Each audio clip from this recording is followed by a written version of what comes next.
Bonsoir. Dimanche prochain, à moins d'un second tour de scrutin, les Sénégalais connaîtront leur président de la République. Qui de Madické Niang, Issa Sall, Macky Sall, Idrissa Seck et Ousmane Sonko dans l'ordre alphabétique ravira la couronne? Avant d'entamer le dernier tour de piste, Rallye pour un trône vous propose dans ce numéro de revenir sur les points saillants de la deuxième semaine de campagne. A-t-on plus de visibilité et de lisibilité sur les intentions des électeurs?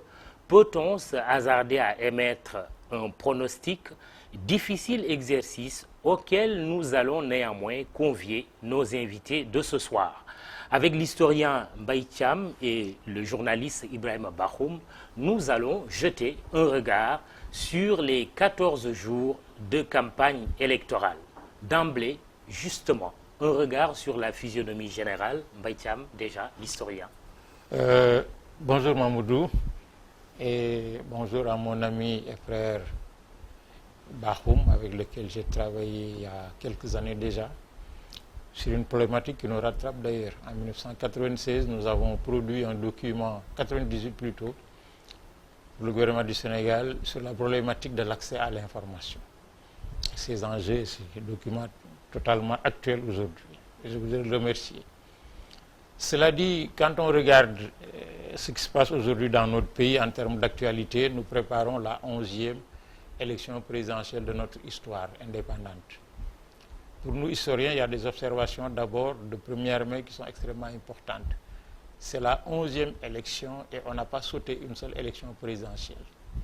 J'ai essayé de regarder autour de nous en Afrique, il n'y a presque pas, sinon aucun pays d'Afrique n'a depuis son indépendance respecté régulièrement l'agenda des élections présidentielles, qui ont été interrompues par des coups d'État, des gouvernements de ceci ou de cela. Notre pays a la particularité, depuis décembre 1963, d'organiser à date échue les présidentielles. C'est quelque chose d'extrêmement important, ce n'est pas anodin. Maintenant, il y a que à chaque élection sa particularité ou ses caractéristiques. Cette élection-ci, pratiquement, alors qu'on avait remarqué progressivement la montée en nombre des candidats, a été marquée par un brusque recul par rapport à la dernière élection où de 15 candidats, on est retombé à 5 candidats. Parce que, entre-temps, le parrainage est passé par là et le tri, comme on dit dans mon métier d'archiviste, a opéré une première sélection qui a éliminé et conservé quelques-uns qui sont acquis. Et puis après, maintenant, on a démarré depuis 8 jours, on nous annonçait des élections extrêmement difficiles. La campagne, comme toute campagne, est assez difficile, notamment pour les organes, pour tout ce qui tourne autour.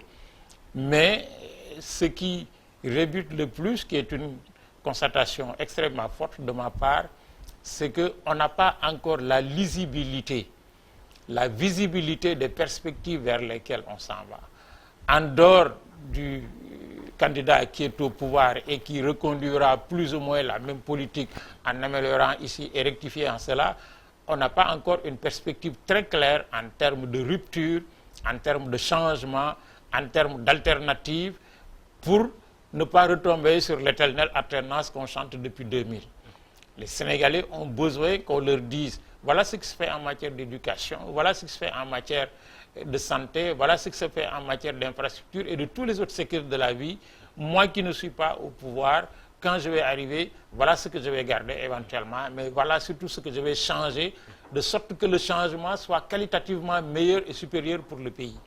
Et ça, on n'a pas encore eu parce qu'il manque des débats autour des projets de société, derrière lesquels se projettent des projets politiques. À la place, on nous sert de plus en plus de la polémique. Or, de la polémique, ça n'éclaire pas. Ibrahima Bakhoum, le journaliste, j'allais dire l'historien du présent. La physionomie générale de cette campagne depuis qu'elle a commencé. Ce qu'il faut noter de plus drôle dans cette émission, dans cette campagne, c'est que tout le monde aujourd'hui vous dit c'est Madické Niang qui donne un peu d'intérêt à la campagne. Alors que Madické ne propose presque rien du tout. En termes de programme, ce qu'il dit, c'est à peu près du connu pour tout le monde, ou par tout le monde. Donc, on en arrive à une campagne. C'est vrai qu'il y a du bon c'est pas aussi violent qu'on craignait, sauf peut-être l'épisode de Tambacounda, mais en dehors de ça... Avec 3 morts quand même, on verra tout à l'heure le j'ai dit, sujet. Oui. enfin, disons qu'on le voyait un peu plus général, ou plus, en tout cas beaucoup plus violent que ça. Bon, ça, je ne peux pas négliger ça, car quand il y a mort, il y a mort. On peut pas négliger ça. Mais en dehors de cela, c'est plus calme que redouté au vent. Ça, c'est une première chose. La deuxième chose, c'est qu'en termes de visibilité ou de lisibilité, il y a peut-être de la visibilité où les gens voient, mais ce n'est pas lisible. On ne sait pas encore vers quoi on va, qui va nous proposer quelque chose. Le candidat sortant, lui, c'est très clair, il dit « voici mon bilan d'avant ». Les gens ne l'ont pas, il n'y a pas de débat pour l'interroger sur « ok, voici le bilan matériel, mais le bilan immatériel, c'est quoi ? Qu'est-ce que vous aviez promis que vous n'avez pas fait? Quel engagement vous aviez promis que vous n'avez pas respecté ?» Il n'y a pas de truc pour l'interroger sur ça. Donc chacun... va de son côté, fait ses déclarations, le président ceci. Enfin, exactement les mêmes discours qu'on tient d'habitude en tant qu'opposant. Autrement dit, moi, quand je viendrai, ça va changer, mais vous n'avez pas matérialisé, on n'a pas, sauf une fois, comme il faut dire vrai également, j'ai entendu une fois quelqu'un dire que voici ce que nous prévoyons, ceci va nous coûter ceci, ceci va coûter ceci, globalement, mais ça va coûter 1 milliard, ça va coûter 100 milliards, d'où viendra l'argent? On ne l'a pas dit. Donc on ne sait pas encore comment est-ce que ces projets-là peuvent être financés, peuvent être concrétisés. Encore que ça, c'est pour ceux qui parlent de projets. Il y en a qui ne vous parlent même pas de projets finançables. On en est encore à faire le bilan du candidat sortant, de Macky Sall en l'occurrence. En termes, il n'a pas fait ceci, il avait promis cela. Mais à côté de ces réalisations, on fait blackout. Bon, les plus intelligents vous disent, mais c'est normal parce qu'il avait été élu pour ça. Mais en dehors de ça, il n'y a rien. Autrement dit, si vraiment... on devait faire une comparaison avec d'autres campagnes qui sont passées ici, il n'y a vraiment rien de nouveau, du tout. Ça, c'est mon point de vue.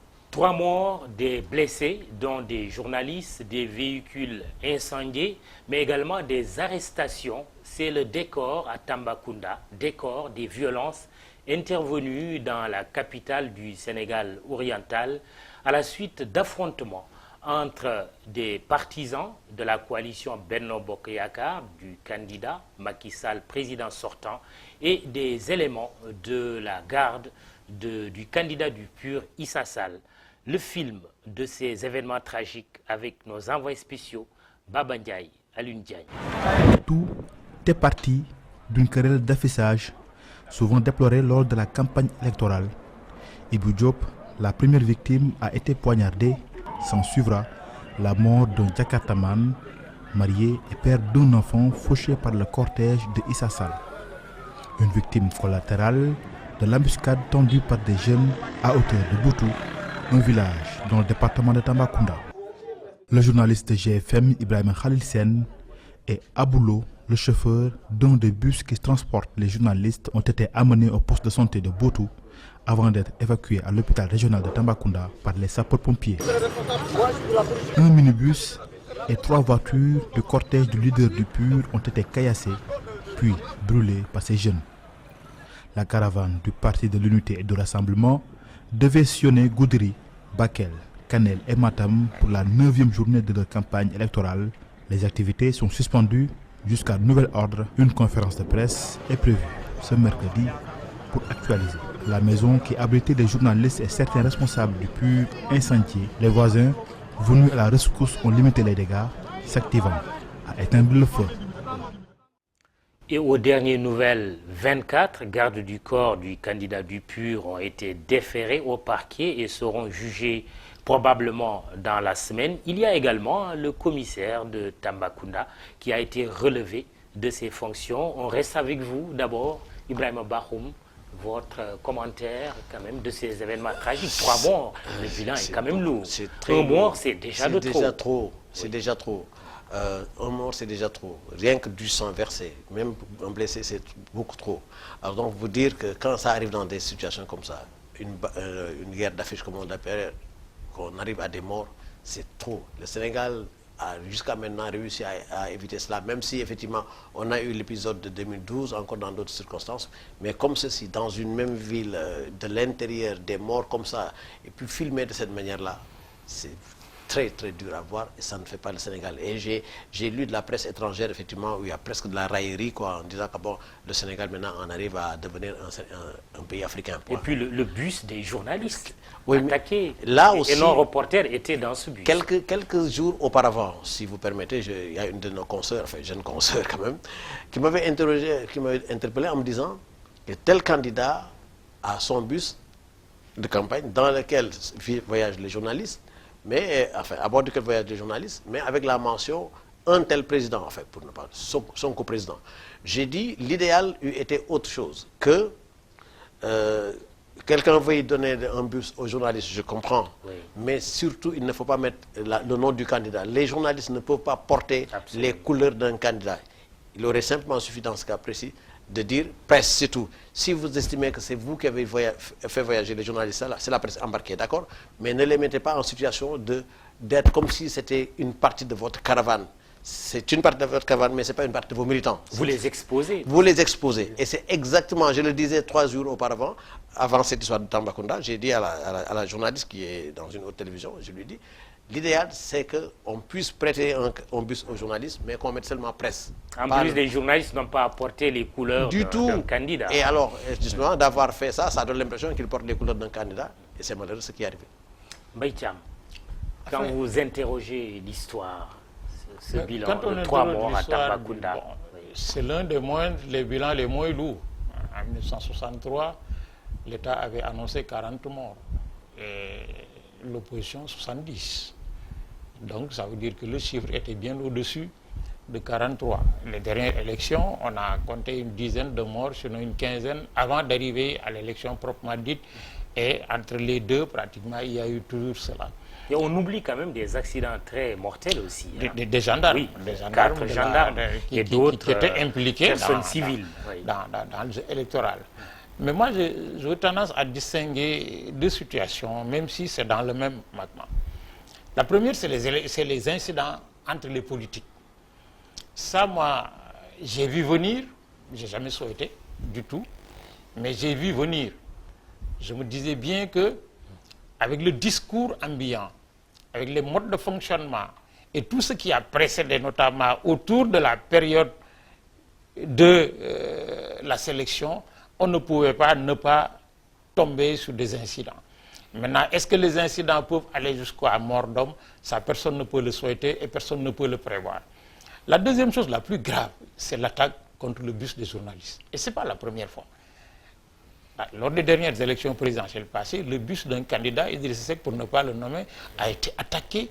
Et les journalistes qui sont sortis de ce bus indemne, c'est véritablement un vrai miracle. Absolument. Et il n'y a eu rien du tout. C'est-à-dire qu'on expose une catégorie qui joue un rôle majeur dans l'information, la communication, la distinction des messages. On les expose de plus en plus dans ce pays.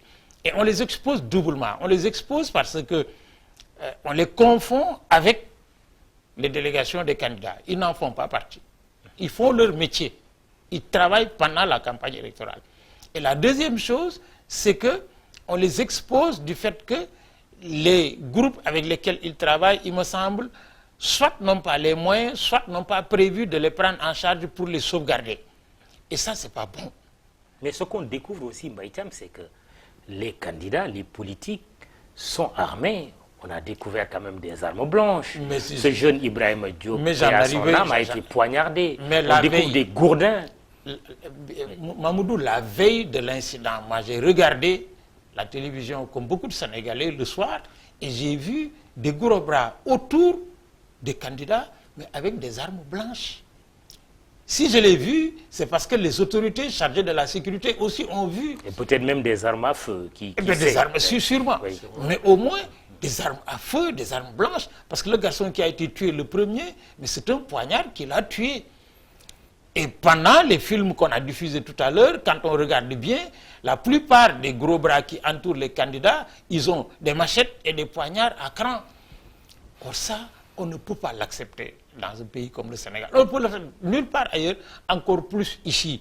Je pense qu'il lui fallut, dès le départ, une fois que les candidats avaient été sélectionnés et triés sur le volet à partir du parrainage, organiser la sécurité autour des candidats, sinon veiller à ce que ceux qui, en privé, assurent leur sécurité, mais ne prennent pas la place des agents de sécurité, la police et la gendarmerie, c'est-à-dire être armés. De plus en plus dans ce pays, on a l'impression que l'État laisse faire tant que n'arrive pas une catastrophe. Or, la plupart des gens qui tournent autour, non pas seulement des candidats, mais de n'importe quel politicien local. On les va passer depuis que la campagne a commencé, qui ne sont candidats à rien du tout, sinon qu'ils supportent leurs candidats, mais ils ont autour d'eux des gros bras qui sont armés. Et ça, c'est pas bon. On n'a pas le droit dans ce pays de faire en sorte qu'on soupçonne ou on constate que l'État est absent. Or, la seule violence légale, elle est du ressort exclusif de l'État. L'État ayant le monopole de la violence légale doit l'exercer quoi que ça puisse coûter. Est-ce qu'il faut, pour expliquer cette situation, parce que vous venez de nous faire presque un cours d'histoire, que ce n'est pas la première fois que nous assistons à des violences politiques, électorales, avec des bilans même autrement plus lourds, est-ce qu'il faut aller chercher l'explication dans la psychologie du Sénégalais, ou en tout cas pour être plus précis, de l'homme politique sénégalais qui pense que élection rime avec violence? Absolument. Il y a quelque chose de psychologique et de mental à la fois. Et puis il y a quelque chose de politique. Du point de vue du politique, c'est le déficit de culture politique démocratique dans ce pays. On nous dit à longueur de jours et de semaines que nous sommes un pays démocratique avancé. En tout cas, l'historien que je suis dit non, on n'est pas une démocratie avancée. On est dans un processus de construction d'une démocratie, mais on est encore loin d'atteindre l'objectif. Dans un pays où la majorité des gens qui rentrent dans un bureau de vote, qui rentrent dans l'urne, ne savent ni lire ni écrire dans la langue de travail officielle. Dans un pays où la majorité des gens qui votent n'ont aucune conscience en termes de savoir et de connaissance des enjeux, parler de démocratie, c'est véritablement faire un coup à la démocratie. Et puis il y a ce qu'il y a de mental. C'est-à-dire que quand on a un déficit de construction de l'argumentation de son choix politique, mais il reste quoi? Il reste la force physique. Il reste le verbe. Les gens parlent beaucoup, et quand ils ont fini de parler et que ça n'a pas réglé les problèmes, il reste les muscles, et à la place des muscles, ils utilisent malheureusement des armes blanches et des armes à feu. Ibrahim Bakhoum, qui est-ce qu'il faut mettre en cause? L'État, la société dans sa globalité, la société. Les partis politiques? Je vais parler non, sur le contrôle. ils n'ont pas une part de responsabilité peut-être plus importante? Tout le monde, non. Mais je vais parler sous le contrôle de l'historien.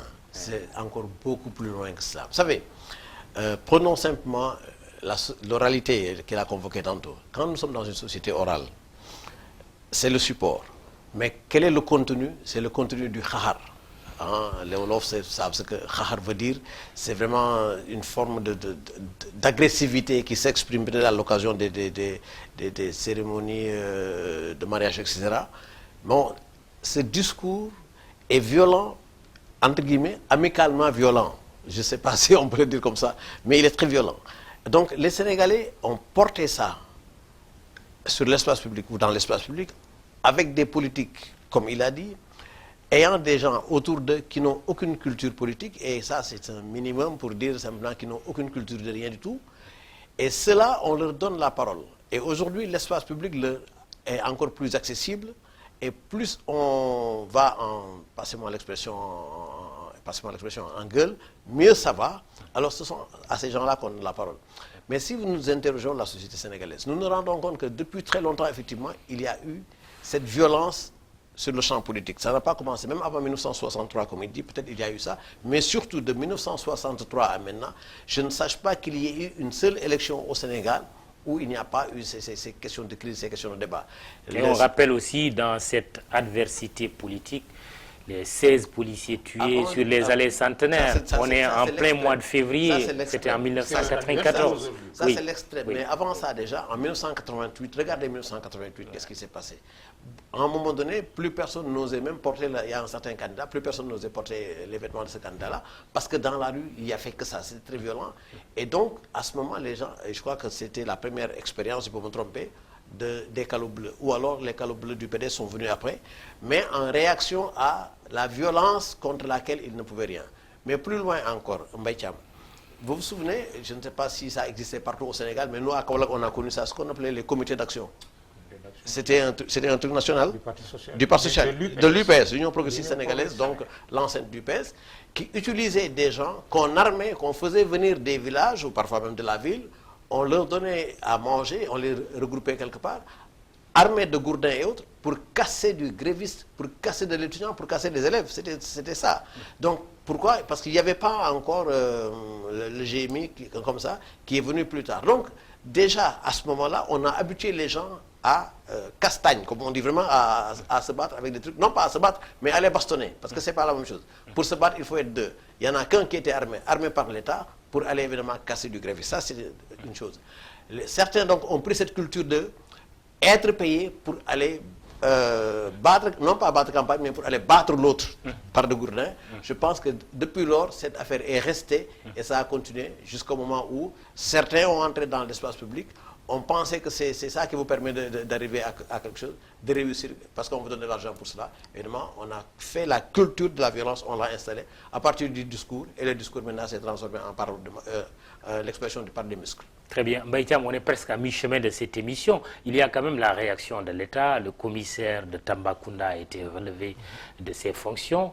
Il y a également la décision du ministre de l'Intérieur de mettre la sécurité publique à la disposition des candidats. Mais il y en a un qui a décliné, c'est Ousmane Sonko. Votre réaction? D'abord, moi je considère que la réaction du ministère de l'Intérieur, du ministre de l'Intérieur, a été salutaire. Parce que quand une tension hausse à ce niveau, il y a nécessité souvent de décisions énergiques pour au moins calmer un peu les esprits. Et le fait que le commissaire central de Tambacounda a été relevé me semblait être une bonne chose parce que, en dernière limite, c'est lui le responsable de la sécurité de la commune et des environs. Et il a été accusé par le candidat Issa Sall. Il a été accusé par le candidat de ne pas avoir porté secours quand on l'a averti. La deuxième chose, d'avoir proposé qu'en lieu et place des vigiles privés, la sécurité publique, la gendarmerie et la police prennent le relais, me semblait être une bonne chose. Sauf que si la plupart des candidats, sinon tous sont acceptés, le candidat Sonko refuse. Le candidat Sonko, si je peux me permettre, refuse parce que lui, il est sur la perspective de la surenchère.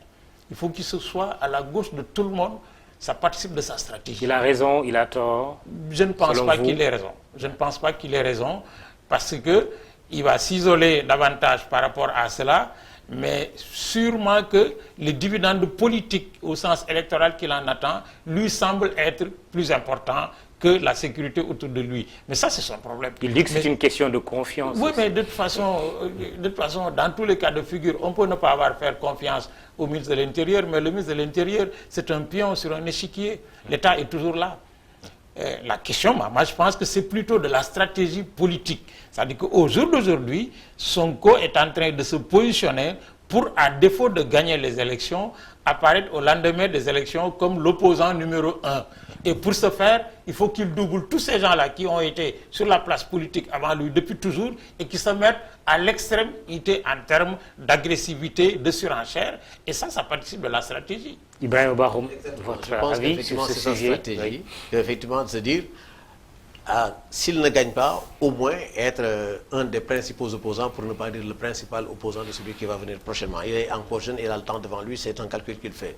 Donc, mais puisqu'il dit qu'il est anti-système, évidemment, le système c'est un ensemble. Et on ne peut pas être dans le pays tel qu'il fonctionne et être anti-système. On peut chercher à changer le système tout de suite. Mais le seul fait de participer à une élection dans ces conditions-là, ça veut dire qu'on est déjà dans le système, c'est une chose. Maintenant, refuser d'être encadré ou de prendre la sécurité d'État, on peut comprendre en se disant que de toute façon, lui, son discours, ce n'est pas qu'il ne veuille pas de cela, mais il dit qu'il ne fait pas confiance. Il n'a pas confiance en qui? Peut-être craint-il d'être infiltré. Comment? Que les gens le surveillent la nuit, qu'est-ce qu'il va faire, etc. C'est ce qu'il craint. C'est une option, c'est une possibilité. Mais que dans tous les cas, il est en train de se positionner comme étant un futur grand opposant s'il n'est pas président en 2019. Une deuxième semaine de campagne qui vient d'être bouclée. La dernière va commencer ce dimanche pour nous mener au scrutin du 24 février. Nous allons suivre ce sujet. C'est un round-up de la deuxième semaine de campagne signé Maïmouna Diallo.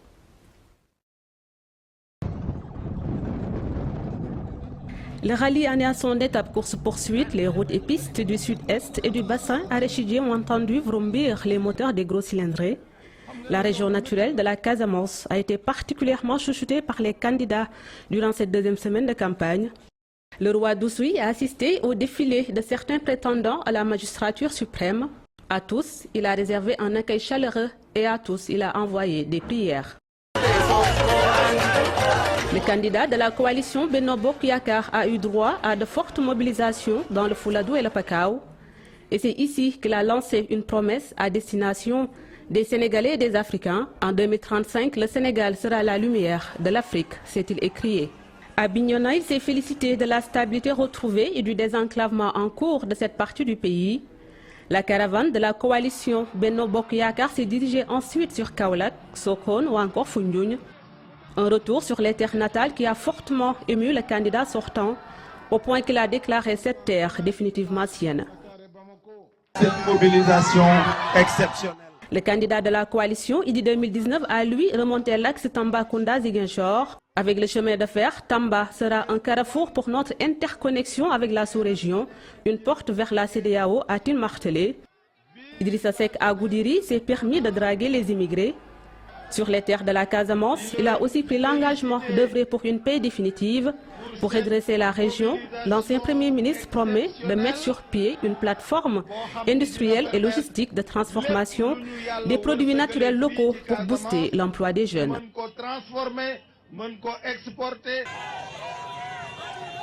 Madi Kenya, le candidat de la coalition Jàmm ak Xéwal, a entamé sa deuxième semaine de campagne dans le sud. À Sédhiou, il a pris l'engagement de réformer les institutions et de gouverner dans la vérité, la dignité et le courage. Pour Madi Kenya, le projet de société de la coalition Jàmm ak Xéwal est en mesure de régler le problème de la Casamance. La discussion sera sincère, assure-t-il, et la paix y sera définitive. La Casamance, le candidat du PASTEF aussi y était. Au stade Néma Kadior, les partisans de Sonko ont montré les muscles. Celui qui se surnomme le patriote a rappelé que cette partie du Sénégal truste les premières places au classement des localités les plus pauvres du pays. Le candidat du PASTEF est convaincu que le tourisme et la transformation des matières premières sur zone est la solution pour revitaliser les terres du Sud, d'où son refus d'octroyer le statut spécial à la Casamance. La caravane du PASTEF a été endeuillée par la perte d'un militant. L'accident s'était produit à Bignona quelques heures plus tôt, comme pour boucler la boucle. Car comment oublier que cette semaine a démarré sur un décompte macabre. La gendarmerie nationale a perdu les siens dans un accident de la route. Tambacounda a connu une journée d'une rare violence. Des échauffourées entre les hommes du PUR et ceux de Benno Bokk Yakaar ont coûté la vie à 2 personnes. Une enquête a été ouverte. Le candidat du PUR avait suspendu sa campagne, le temps de s'expliquer devant la presse et d'offrir sa version des faits. Conséquence directe de ces actes inqualifiables, la sécurité des candidats et de leurs partisans n'incombe plus au gros bras, mais à la police et à la gendarmerie. Le ministre de l'Intérieur en a décidé ainsi.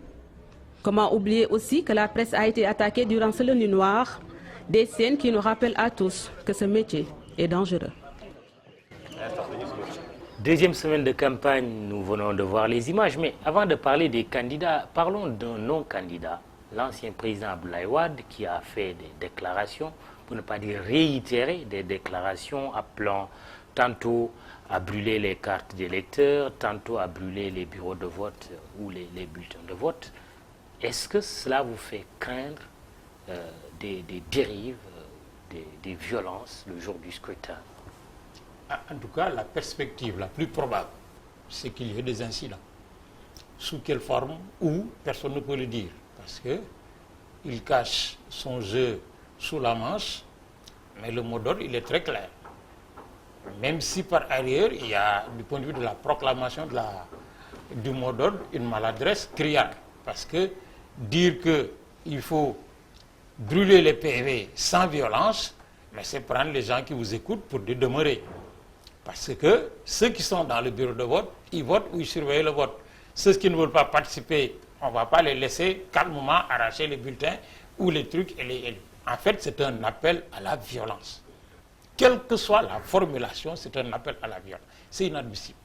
Parce que dans cette élection, pour dire vrai, à moins qu'on veuille maintenant faire plaisir à X ou Y, l'universitaire que je suis ne peut pas ne pas dire qu'Abdoulaye Wade c'est un intrus dans l'élection.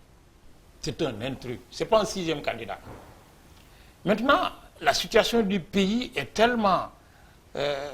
l'ambiance totale est tellement fortuite que n'importe qui peut souvent s'immiscer dans ce qui ne le regarde pas et être le problème à la place du titre. Abdoulaye Wade n'est pas candidat. Son parti n'a pas de candidat. Il n'a même pas désigné parmi les 5 quelqu'un avec à qui il apporte son soutien, participer aux élections. C'est un délit, pour parler vrai. Maintenant, ce qui va se passer, c'est 2 choses. Soit l'État laisse faire et on va déboucher le jour de l'élection ou avant l'élection à des incidents qui peuvent s'avérer très graves. Soit l'État prend les devants et quelle que soit par ailleurs la personnalité de cette personne qui, pour ma part, il faut ménager, il va falloir ménager Abdoulaye Wade. Ça ne veut pas dire le laisser faire et dire ce qu'il veut. Il faut prendre les dispositions pour que des Sénégalais ne soient pas sacrifiés pour le plaisir d'un homme. Ibrahima Bakhoum, le gouvernement a réagi à travers un communiqué en disant qu'il va faire face sans faiblesse. Le président sortant, Macky Sall, a également dit qu'il ne se passera rien. Mais la question pour vous, pourquoi l'ancien président Abdoulaye Wade veut rester encore dans le jeu, même si par ailleurs il n'est pas candidat à cette élection, parce que la Constitution ne lui permet pas. Lui, il a dit qu'il va mourir politicien. C'est bien ce qu'il avait dit, qu'il n'ira jamais à la retraite politiquement. Donc, qu'il puisse y avoir une élection dans laquelle il n'est pas, évidemment, ça veut dire simplement qu'il est enterré politiquement. Il s'est arrangé pour revenir encore au cœur presque de la campagne, sans être candidat du tout, sans avoir un candidat, ni lui-même, ni quelqu'un qui lui soit proche. Maintenant, le premier jour, quand quelqu'un de chez vous m'a demandé qu'est-ce que je pensais de cette déclaration, voici la réponse que je lui ai donnée. J'ai dit que vous, journaliste qui m'avez interviewé là, vous êtes plus convaincu qu'Abdoulaye Wade de la faisabilité de ce qu'il dit. Vous en êtes plus convaincu. La question de dire que Wade l'a dit, mais tout en sachant que ce n'est pas possible. Enfin, c'est mon point de vue. Hein. J'ai dit qu'il l'a lancé comme ça, mais ce n'est pas un projet faisable, de mon point de vue. Mais il a réussi comme ça à attirer l'attention sur son discours, alors qu'il n'avait pas besoin d'arriver jusque-là, parce que comme disait quelqu'un, il est suffisamment médiatique. Dès qu'on donne son nom quelque part, bon, ça fait bouger des foules, ça fait bouger des gens. Il n'y avait même pas besoin d'aller si loin. Mais ma conviction est que ça vraiment, ce n'est pas que je sois en train de prendre le point de vue du président, mais loin de là, parce que tout le monde sait que ce n'est pas ça que je dis. Mais je dis au moins pour une fois, je peux dire que je suis d'accord. De mon point de vue, il ne se passera rien. Il ne se passera rien. Alors, parlons des candidats quand même. Macky Sall, président sortant, Idrissa Seck, Ousmane Sonko, Issa Sall, Madické Niang. Une deuxième semaine de campagne. Qui est-ce qui vous a le plus marqué parmi eux? Madické Niang. Oui, pourquoi? Parce que Madické a réussi à faire accepter un concept de tout peut se faire dans la paix, on est calme. Puisque personne ne propose vraiment rien de très très concret en termes de trucs. Lui au moins il a un discours de tranquille. À marquer ne en veut plus pas de Todna. Alors, voilà, je crois.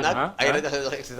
Enfin, quelqu'un me raconte que ça circule sur le net, enfin, dans les réseaux sociaux, que les Italiens, enfin, pour faire un truc, ils ont montré une grue qui est en train de terrasser quelque part un immeuble en disant qu'avant que Madické n'arrive en Italie, nous allons déjà nous faire le travail pour lui, puisque partout où il passe, il regarde tout. Oui, il décide de s'absenter 3 jours du pays façon, pour aller à l'extérieur, battre campagne auprès de la diaspora. Les gens m'ont demandé à ce moment-là, qu'est-ce que le CNRA va faire. Je dis, le CNRA retenu, et il a dit au candidat, il n'est pas possible pour cette affaire-là de vous couvrir. Parce que, il n'y a que les documents envoyés par la RTS qui sont diffusables à la RTS. Je dis bien à la RTS. Maintenant, si vous voulez voyager avec d'autres radios, télévisions, c'est votre affaire. Mais pour le journal de la campagne, il n'y a que ce que la RTS a filmé, premièrement. Deuxièmement, il n'est pas question que la RTS voyage avec vous, même si vous devez prendre les frais vous-même et tout. Ce n'est pas possible parce que ça va faire une rupture. Tous les candidats ou bien n'en ont pas la volonté ou n'en ont pas les moyens. Donc, c'est sur le territoire national qu'il va y avoir... Mais est-ce que ça, la loi le dit clairement? La loi dit clairement... Aujourd'hui, on considère la diaspora comme la 15e région. Ouais, bon, Baïtam dira son avis tout à l'heure. La loi dit clairement, le candidat est filmé par la RTS partout où il va au Sénégal. Maintenant, si vous voulez effectivement dire que la diaspora, ça fait partie, ben très bien, envoyez-le en Haïti, envoyez-le en Australie, et vous allez voir, on va prendre encore 1 an pour venir découvrir les trucs comme ça, s'il y a un cadre qui en a les moyens. Donc, je pense que de ce point de vue, ce que la loi dit, c'est que la RTS a l'obligation de traiter tous les candidats à égalité sur la base du format qui a été retenu, et il n'y a que les éléments filmés par la RTS qu'on diffuse pour le candidat. Donc, ça supposerait envoyer des journalistes de la RTS là-bas, ce n'est pas possible du point de vue des moyens, mais également du point de vue de l'égalité de traitement qu'il faut réserver à tous les candidats. Mbaïtiam, le candidat Madi Kenya qui pose une équation, mais au-delà de sa personne, il y a aussi d'autres candidats. Ah oui, il y a d'autres. Cette semaine, indiqué formellement, du point de vue, en tout cas de l'observation première, c'est la théâtralisation des candidats. Qui pourrait le desservir ou plutôt bon, en fait, je me dis que lui valoir est dans les élections des électeurs. Lui-même, sûrement la plupart de ses camarades de parti savent que pratiquement il a très peu de chances de remporter l'élection, mais au moins il va marquer le coup. Et le docteur Omaron, en son temps, avait marqué le coup pareil. D'autres candidats ont fait pareil. C'est-à-dire qu'autour d'une élection, on peut le premier coup essayer de se positionner de manière plus ou moins artistique, humoristique, communicationnelle. Ça peut passer quand on espère après durer dans l'espace parce qu'on laisse quelque chose dans la mentalité des gens. On en parlait tout à l'heure de psychologie et de mentalité. Par contre, moi j'ai essayé de regarder autant que faire se peut pour essayer de me faire une idée un peu à la fois de la forme et du fond. Du point de vue de la forme, le discours et surtout la manière de positionner chacun sa communication tous les soirs, c'est la même chose qu'on nous propose depuis toujours. On enregistre les gens, c'est des cortèges, on enregistre et j'ai l'impression qu'ils ne se rendent pas tous compte, ceux qui sont de l'opposition, que la plupart de leur communication, ils le font à partir de véhicules. Ils sont dans leur voiture et ils communiquent. Il y en a très peu qui sont dans des meetings, dans des situations. Et on ne communique pas avec les populations. Oui. Parce qu'ils sont dans la voiture enfermés. Et puis, la deuxième chose qui est la plus marquante, c'est que la plupart font tout à chaque apparition pour être à côté d'un marabout ou d'une personnalité communautaire. Et ça brouille souvent les pistes de réflexion en rapport avec leur positionnement plus ou moins idéologique, même s'il y en a très peu qui ont de l'idéologie ou de leur projet. Et surtout, maintenant, quand on regarde les foules et qu'on essaie à partir de là de faire une première estimation des jauges, on se rend compte que dans les premiers jours, le PUR semblait confirmer son apparition des élections législatives en rassemblant. Sonko apparaissait comme la perspective, c'est-à-dire la promesse, en termes parce que c'est la découverte. Et puis les autres, c'est Idriss Seck et Macky Sall. Idriss Seck et Macky Sall, c'est du classique, avec la différence que Macky étant au pouvoir, ayant préparé le terrain bien avant, mobilise beaucoup plus. Et parce qu'il mobilise beaucoup plus, parce qu'il a, du point de vue de la présentation physique de sa communication, une préparation beaucoup plus fine, il communique beaucoup plus facilement. Il dit, on a l'impression de la distance. Or, beaucoup de personnes lui reprochent d'être distant. Or, à force d'être toujours dans sa voiture, regardant les choses et à parler de manière docte, comme un professeur qui fait sa leçon, on ne se rend pas compte que ce n'est pas un discours de communication politique, encore moins politique. Ibrahim Baroum, pour rester sur les deux classiques, Idriss Seck qui dit « je vais gagner au premier tour », comme pour répliquer aux paysans sortants qui veut résumer cette élection justement au premier tour. Mais on voit un Macky Sall quand même qui va au contact des populations. On l'a même vu serrer des mains. Venant d'un président sortant, on ne le voit pas souvent chez nous. Qu'est-ce qui pourrait l'expliquer? Si, des présidents venant serrant des mains, il y en a eu toujours dans les campagnes. Président sortant, quand même, au même contact. Sortant, Abdoulaye Wade le faisait, Abdou Diouf le faisait. Non, ça c'est pas l'aspect.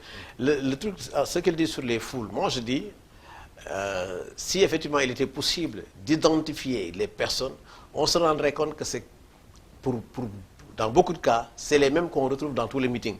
Parce qu'en fait, il y a un cortège qui arrive, il y a le son, il y a l'ambiance, etc. Tout le monde sort. Donc, on ne peut même plus se fier aux foules. Je racontais tout de suite à quelqu'un en venant qu'en 2012, il y a eu un énorme, je dis bien un gigantesque meeting de Abdoulaye Wade sur la VDN, etc. Bon, On a parlé de je ne sais pas combien, je ne veux 3 pas, millions. vraiment de millions en tout cas de 3 personnalités. millions de personnes. Je parle, moi je préfère de parler de millions, donc on écrit millions avec S ou sans S, en tout cas 2 millions. Et parmi les gens qui étaient venus, il y en a un que je connais. Je dis, bon, écoute, donc tu es venu pour appuyer Wade. Il dit, oh, non, vous savez, puisqu'ils ont de l'argent à dépenser, je viens prendre ma part de cet argent à dépenser. Mais de toute façon, il n'est pas question pour moi de voter pour lui. Et pourtant, il a fait le voyage d'une ville de l'intérieur à Dakar, transporté, etc. Donc, ce genre de choses-là peuvent être un trompe-l'œil. Ce n'est pas parce que vous avez mobilisé beaucoup de gens que ça fonctionne. Mais non. Mais est-ce qu'on peut dire que les deux classiques ont une certaine, comment dirais-je, présence, laisser une empreinte sur cette campagne, comparée aux autres? Forcément, parce qu'en fait, ici on aime bien les foules. Et j'ai lu quelque part, évidemment, un groupe de communication, pour ne pas dire un pôle de communication, qui aurait emprunté des images venues d'ailleurs pour les associer à son candidat. Ça, c'est complètement maladroit. Il y a suffisamment de foule au Sénégal pour évidemment n'avoir pas besoin d'aller là. Je crois que donc de ce point de vue-là, les foules peuvent effectivement donner toujours une impression de popularité.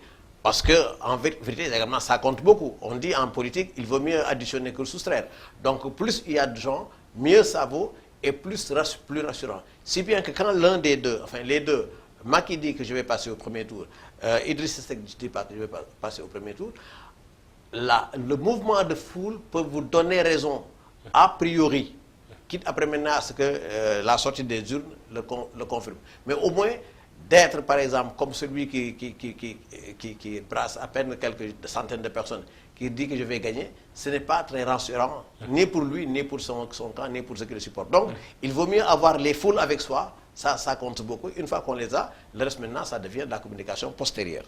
Il y a un autre point, malheureusement. Oui, allez-y, oui. Ce que je voulais dire simplement, c'est que, voyez-vous, dans le cas des mes concerts là, ils sont sélectionnés parfois, on dit, bon, écoute, à tel endroit, il y a telle personne qu'on peut saluer, etc.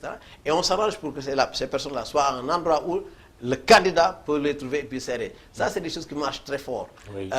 Oui, oui. Et souvent, c'est une com qu'on voit beaucoup plus ailleurs que chez nous. C'est pour ça que je disais tout à l'heure. C'est de la communication, effectivement. On a préparé des gens, ceux-là, on va leur serrer la main. Et parfois, dans la foule, on s'est arrangé pour que ça soit quelqu'un de très visible. Le président lui a serré la main. Mais à côté, il y a d'autres également à qui on a serré la main. C'est dans la stratégie de communication. En fait, c'est quand même pas des nuls qui sont autour de tous les candidats. Il y en a qui sont extrêmement brillants et qui savent bien faire ce qu'ils font. Pics et répliques de candidats. damay ragal rek balaa muy sori candidat yu bëri def forfait. Macky Sall créé wul 500 000 emplois waaye dafa créé 500 000 pauvres. bourse familiale am bi moo joxe juróomi junni wax dëgg yàlla kooku mënul faj benn nit bay faj benn famille.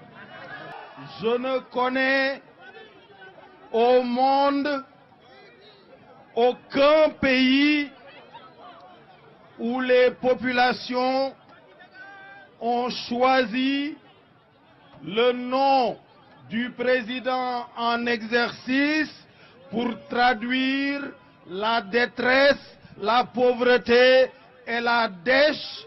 Le seul pays où je connais ça, c'est au Sénégal. Koo waxal ci Sénégal mu ne la dëkk bi dafa Macky.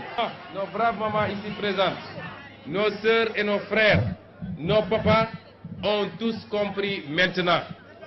La Casamance ne sera plus un vivier électoral pour des démagogues. unité la soxla si yéen man adversaire yi jaaxaluñu ma. campagne bi moom wane na ne mbir yi jeex na pulaar yi nee nañ xaala gasi séeréer yi nee nañ ab faga man nañu nag xaw ma nuñ koy waxee ab banta ab banta kay xam naa ko ab banta. léegi nag bu fekkee ne juróomi candidat munoo assurer seen sécurité ci réew waaye nan ngay assurer sécurité réew jaan ji dox ba pare ngay dóor ci watit wi dégg naa ñu ne ministre de l'intérieur def na benn communiqué ne dañuy aar candidat yi mais loolu bañ ko waree def du léegi. Oui. J'ai un collègue, Brahim Tchoun, qui a consacré un petit ouvrage il y a quelques années au discours politique amiable pendant la campagne électorale de 2012. Il faudra le relire. Parce que ça permet de voir que selon qu'on est communicateur, enseignant, débatteur, on a un mode de communication qui n'est pas forcément le même d'une fonction, une profession à une autre, ou d'un objectif à un autre. Ici, les pics et répliques sont intéressantes parce qu'une campagne aussi, ça ne peut pas être raide, statique, où pratiquement on dit des choses doctement, comme dans un laboratoire de recherche. Il faut un peu de piquant, il faut quelques slogans bien sentis, bien ressortis, mais qu'il faut contextualiser à la fois du point de vue du contenant et du contenu et de l'espace dans lequel on le dit pour pouvoir attraper la clientèle et éventuellement les clients.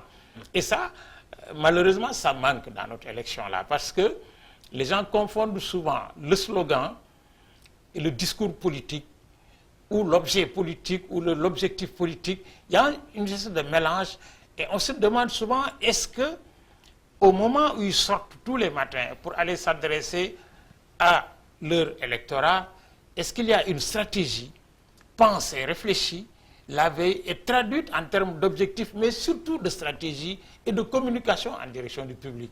Et là, véritablement, quand on est attaché, comme nous, pratiquement à la fois au message, parce qu'on est spécialiste des sciences de l'information, l'objectif, le message, le messager et le discours, on se rend compte que véritablement c'est d'une pauvreté inouïe. Maintenant, bon, il y a les petites piques qui font rigoler, qui font tout. Ça aussi, ça fait partie quand même du discours politique. Ibrahim Bahoum, est-ce que au jour d'aujourd'hui, on peut penser que les Sénégalais soient encore indécis ou qu'ils savent déjà pour qui voter? J'imagine qu'il y a des Sénégalais qui savent déjà pour qui ils vont voter. Oui. Mais pour l'observateur, pouvoir dire que bon, celui-ci va gagner, c'est pas évident. Parce que si c'est en termes de foule, il y en a au moins 3 qui ont réussi à avoir partout des foules. Maintenant, dans l'offre politique, c'est à peu près la même chose. L'un vous dit, moi j'ai mon bilan, il est ceci, il est cela, j'ai fait ceci. Comme je disais au début, il n'y a personne pour lui dire, mais ce que vous avez fait, c'est ce que vous auriez dû faire parce que vous êtes élu, etc. Donc, nous attendons plutôt l'offre nouvelle. L'offre nouvelle, il dit, je vais consolider ce que j'ai déjà fait et encore je vais ouvrir quelque chose pour les jeunes. Ça, c'est un peu le discours du candidat sortant. Les autres vous disent, c'est des choses qu'on ne voit nulle part ailleurs, etc. En fait, question de dire que nous sommes un pays particulier, mais ça, quand ils le disent, c'est pour dire que c'est des bizarreries. En vérité, tout cela nous amène à ce que les Sénégalais, aujourd'hui encore, enfin quand je dis les Sénégalais, c'est prétentieux, je ne peux pas parler pour tous les Sénégalais, mais de mon point de vue, de mon observatoire, et puis avec les gens avec qui je cause, effectivement j'ai l'impression qu'ils sont encore très hésitants. Des gens qui au début étaient complètement au bas de l'échelle sont peut-être en train de monter un peu, pour dire, il y a un candidat, vraiment je ne peux pas faire de tout pour quelqu'un, oui. Mais il y en a au moins qui ont réussi avec leur pic à capter l'attention, c'est important. La dernière déclaration du PUR également que j'entends ici, c'est quelqu'un de très posé. En vérité, on doit tout cela à ceci, qu'il n'y a que 5 candidats. S'il y en avait plus, oui, peut-être que la différence aurait pu se faire. Mais maintenant, c'est à peu près le même niveau, il y a des problèmes. Offre nouvelle, dites-vous, Ibrahim Bahoum, nouveauté en tout cas, les réseaux sociaux et les candidats battent peu ou prou campagne sur cette plateforme. C'est avec Awa Diop. Awa Diop, bonsoir. Que disent les internautes? Bonsoir Mamoudou, bonsoir chers téléspectateurs. Ravi de vous retrouver dans ce deuxième numéro de votre rubrique La campagne sur le web. Et vous l'avez sans doute compris, la campagne a été très dense cette semaine également sur les réseaux sociaux cette semaine avec comme principales actualités les violences lors de cette campagne électorale, également l'appel des internautes à la paix et le sous-nous débat qui fait son bonhomme de chemin. Et pour terminer avec le phénomène du web qui n'est autre que Madi Kenyan avec sa touche d'humour qu'il apporte dans cette campagne présidentielle. Et sans plus tarder, nous allons nous intéresser aux réactions des internautes face à la montée de violence dans la campagne électorale. En début de semaine, notamment à Tambacounda, où les affrontements entre partisans de Benno Bokk Yakaar et des gardes rapprochés du Parti de l'Unité et du Rassemblement ont coûté la vie à 3 personnes. Cette violence a donc créé une indignation collective sur les médias sociaux, que ce soit de la part des candidats comme des internautes de ces médias sociaux. Tous sont appelés à la paix, à une campagne sans violence. Et puis, l'autre actualité de la campagne sur le net, c'est aussi le concept Sunu Débat qui suit son chemin. Une date a été retenue le 21 février. Qui participera? On le saura très bientôt. Cette initiative de centaines d'abonnés de Twitter, je le rappelle, appelant les candidats à un débat d'idées aura finalement lieu. Donc le 21 février, comme quoi une bonne partie de la campagne se joue également dans les médias sociaux.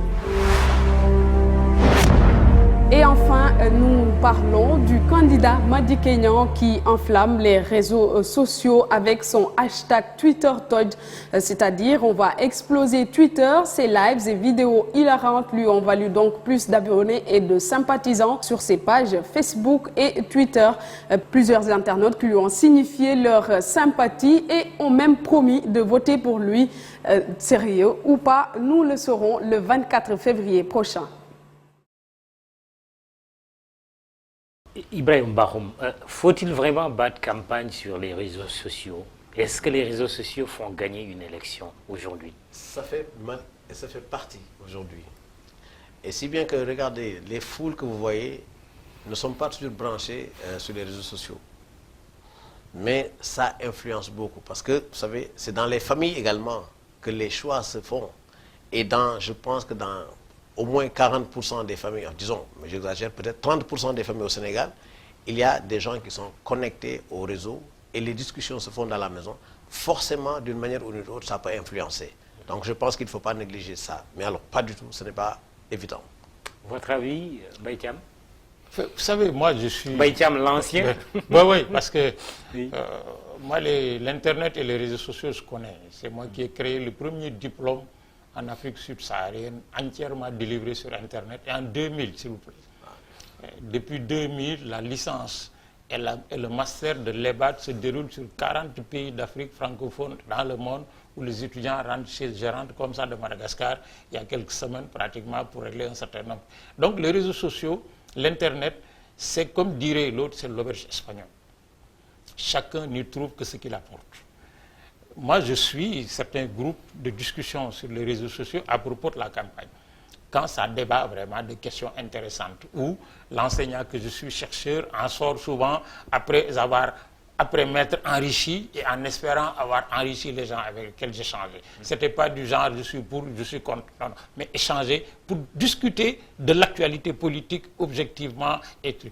Et puis, il y a ceux qui font des réseaux sociaux pratiquement un espace de communication artistique, un espace de ceci ou de cela.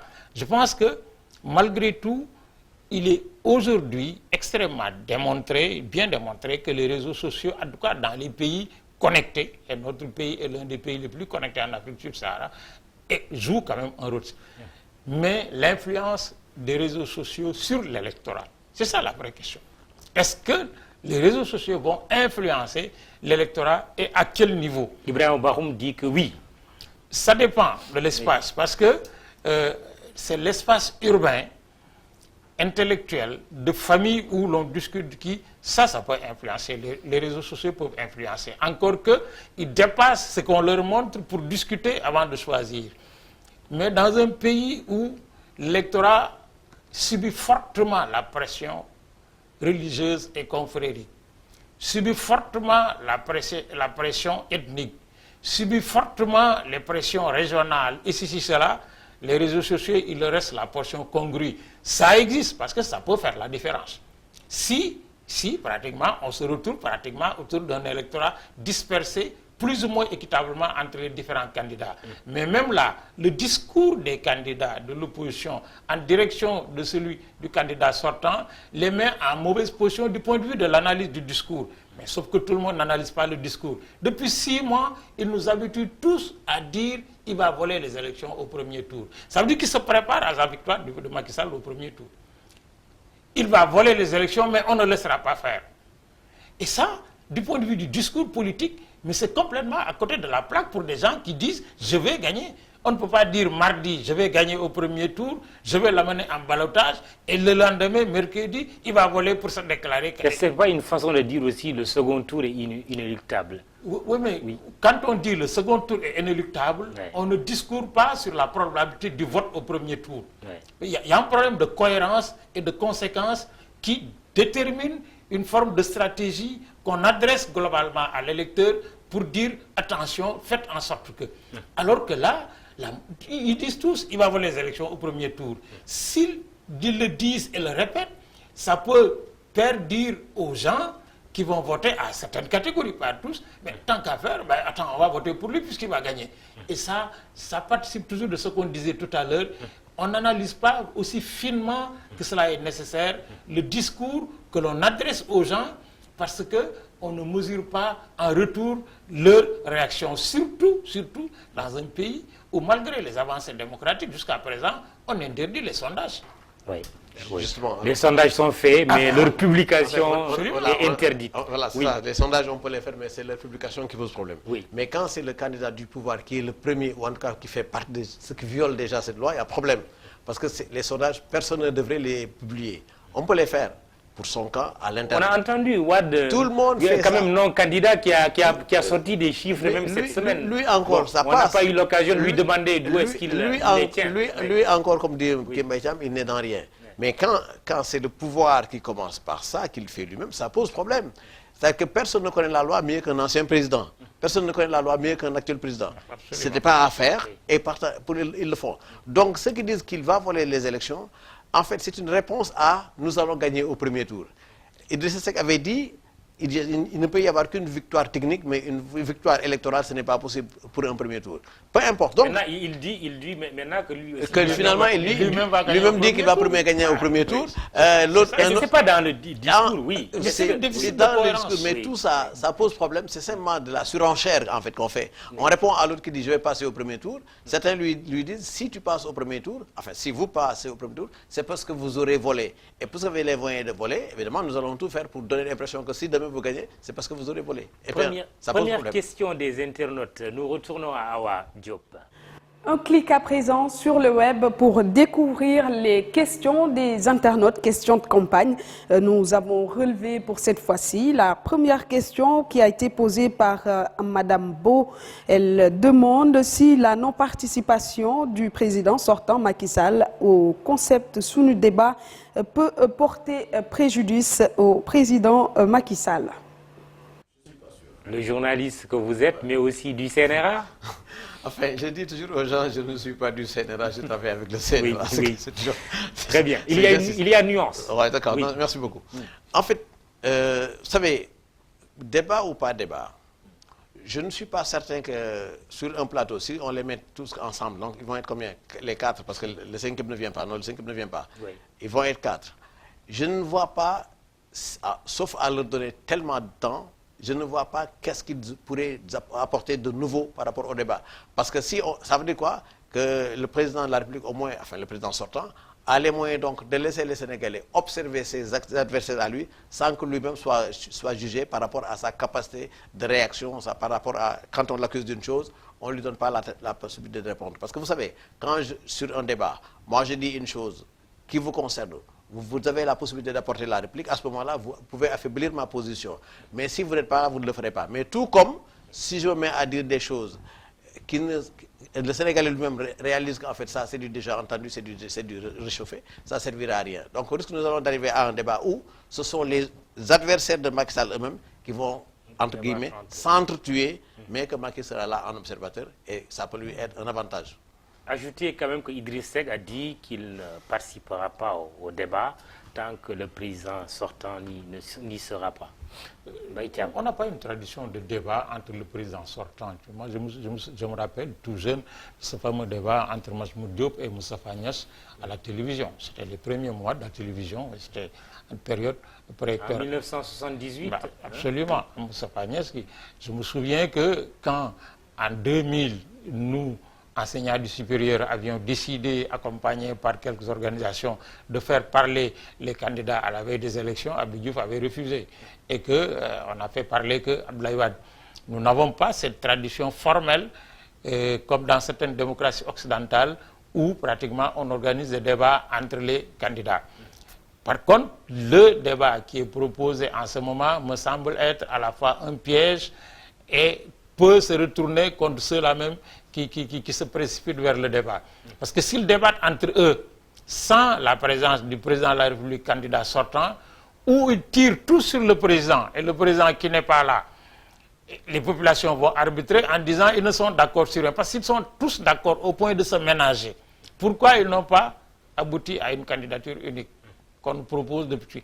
Sinon, s'ils s'autodétruisent directement à la télé, le candidat sortant aura bon plaisir à ramasser les marrons du feu. Je pense que c'est des questions pratiquement qui ne sont pas, du point de vue de la sociologie électorale de notre pays, aussi mûres qu'on ne le pense, comme dans certains autres pays, en France, aux États-Unis et ailleurs. Au deuxième tour ou à la veille du premier tour, on organise un débat entre les candidats, mais ils sont 2. Ici, on est 5. S'ils étaient 25 retenus, comment on aurait organisé le débat? Awa Diop ne vous lâche pas. La deuxième question. Une deuxième question de la part d'un certain Momo Diallo qui a écrit: est-ce que cette présidentielle va enregistrer un large taux de participation vu le désintéressement de beaucoup de Sénégalais?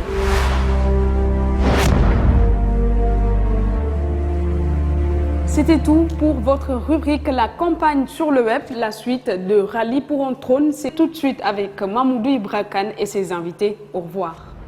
Sur le taux de participation? Je ne pense pas que... Parce que moi, je fais la différence entre participation électorale et recul de l'engagement politique. Dans ce pays, ce qui est remarquable aujourd'hui, c'est le recul de l'engagement politique. Les gens ne sont pas encartés. Si on prend tous les partis politiques du Sénégal réunis, je serais surpris qu'ils fassent tous 500 000 membres. Donc, ça, c'est un recul. Par contre, les Sénégalais s'intéressent à la politique. Et l'une des meilleures manières de s'intéresser pour eux à la politique, c'est de participer à des élections. Par exemple, les élections municipales, les élections de députés intéressent moins. Mais les Sénégalais sont en général très intéressés par les élections présidentielles. Je ne peux pas m'aventurer sur l'estimation du taux de participation, mais je pense que le taux de participation sera suffisamment acceptable, surtout que la refonte du fichier montre qu'il y a 6 500 000. 6 500 000, si la moitié déjà vote, on sera autour de 3 millions, et s'il y a un peu plus, on sera autour de 4 millions. C'est vrai que on a l'impression effectivement que les Sénégalais maintenant en veulent aux politiques, quoi, que vraiment c'est des politiciens, c'est tous pareils. Évidemment, à le dire comme ça, on peut considérer que bon, ça ne sert à rien d'aller voter parce que certains penseront c'est toujours les mêmes qui vont gagner, ou de façon qui que ce soit qui gagne, on va encore continuer à vivre la même chose. Évidemment, ça c'est du défaitisme de considérer que c'est les mêmes. Ça ne peut pas être les mêmes du tout. Surtout que maintenant, qu'on le veuille ou non, il y a un nouveau Sénégalais qui est en train de venir. Ce n'est pas le Sénégalais qu'on nous avait annoncé, le nouveau type de Sénégalais ou le Sénégalais de type nouveau. Oui. Ce n'est pas ça forcément, mais je crois qu'il y a aujourd'hui, les réseaux sociaux participent à cela, mais surtout le nouveau discours avec un jeune qui entre dans la campagne et tout, ça fait que beaucoup effectivement de personnes vont dire, bon, quand même, il faut aller voter. Est-ce que le discours du non-candidat, pour ne pas le nommer, l'ancien président, c'est pas justement... Justement, moi je pense que le discours de Wade, c'est plutôt destiné... De pousser à une forte abstention, voilà, pour dire parce que je n'ai pas participé ou mon parti n'a pas participé, les Sénégalais ne sont pas allés massivement aux urnes. Ça peut être une lecture, ça peut parfaitement être une lecture. Vous êtes d'accord, c'est une stratégie aussi. Ça peut être une lecture, parce qu'effectivement, il se dit, il n'y a que lui qui est... Enfin, Enfin, je me souviens encore, un de nos confrères avait écrit, je ne sais plus en quelle année, a dit c'est dommage, une campagne dans laquelle il n'y a pas Abdoulaye Wade, c'est pas une campagne. Parce qu'il a tellement habitué les Sénégalais, ça fait exactement 41 ans maintenant, que Wade est toujours dans l'espace politique, il ne quittera pas cet espace-là maintenant. Donc, s'il participe, c'est quelque chose, s'il ne participe pas, n'importe. Mais les Sénégalais, ce serait dangereux, évidemment, qu'on réduise le jeu politique à une seule personne, même à un seul camp. Ça ne peut pas fonctionner comme ça. Et je crois que malgré tout, il y en a qui veulent absolument faire monter un candidat ou en faire descendre un autre, je ne sais pas. Et donc, le taux n'est pas parti pour être un taux en baisse. Ça, c'est mon point de vue. Mbaye Thiam, il n'y aura pas cette émission dimanche prochain parce qu'on va voter, mais une soirée électorale sur votre chaîne de télévision, ITV, mais aussi votre radio, iRadio et votre site emedia.sn. Dans quel état d'esprit êtes-vous aujourd'hui, très rapidement, à une semaine de cette élection? Moi, je suis à la fois confiant, parce que l'historien que je suis fait toujours confiance au peuple, surtout au peuple intelligent comme le nôtre, qui, quoi qu'il en soit, sait en général où il veut aller. Mais je suis aussi inquiet parce que notre pays va vers des enjeux extrêmement importants. Choisir un président de la République, ce n'est pas une chose mince, parce que ça participe du destin d'un pays et d'un peuple.